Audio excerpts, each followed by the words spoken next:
Hello friends, Bangla activity চ্যানেলে আপনাদের সবাইকে ওয়েলকাম।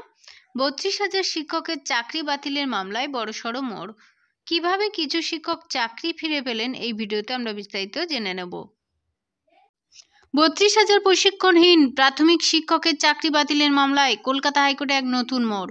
বিচারপতি অভিজিৎ গঙ্গোপাধ্যায়ের ৩২,০০০ অপ্রশিক্ষিত প্রাথমিক শিক্ষকের চাকরি বাতিলের রায়কে চ্যালেঞ্জ করে দায়ের হওয়া মামলার শুনানি চলছে ডিভিশন বেঞ্চে।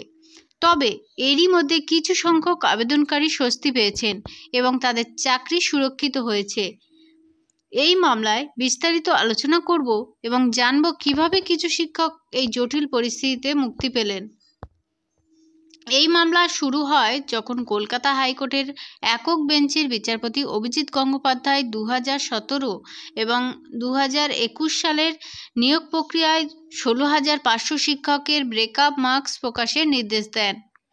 এই মার্কস প্রকাশের পরেই দেখা যায় যে অনেক প্রশিক্ষিত শিক্ষককেও অপ্রশিক্ষিত হিসাবে দেখানো হয়েছে। এর কারণ হিসেবে জানা যায় যে তাদের প্রশিক্ষণের 15 নম্বর যোগ করা হয়নি। এই অসঙ্গতির কারণে অনেক যোগ্য শিক্ষকের চাকরি জীবন এক অনিশ্চয়তার মুখে পড়েছিল। আবেদনকারীদের দাবি, আবেদনকারীরা জানান যে তারা 2017 সালের এপ্রিল মাসে নিয়োগপত্র পেয়েছিলেন। সেই সময় তারা প্রশিক্ষণহীন থাকলেও পরে কিন্তু বিশেষভাবে তারা ডিএলএড কোর্স সম্পূর্ণ করেন।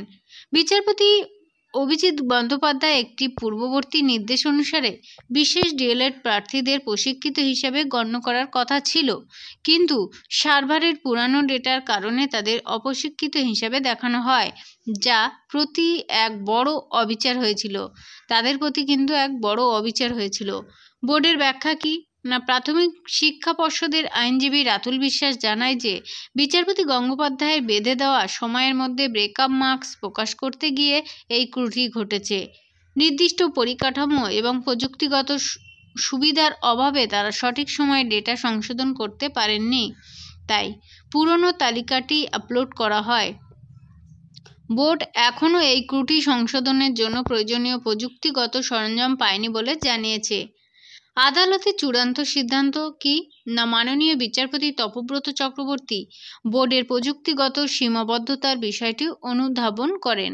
যদিও একক বেঞ্চে এই আবেদনকারীরা আগে কোনো সুরাহা পাননি, বিচারপতি চক্রবর্তী নির্দেশ দেন যে এই আবেদনকারীদের প্রশিক্ষিত হিসেবে গণ্য করতে হবে।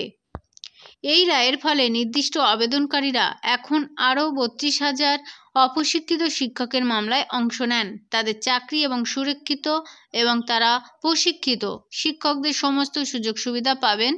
এই সিদ্ধান্তটি সেই সমস্ত শিক্ষকদের জন্য একটি বড় স্বস্তির খবর যারা নিজেদের যোগ্যতা প্রমাণ করার পরেও সিস্টেমের ভুলের শিকার হয়েছিলেন।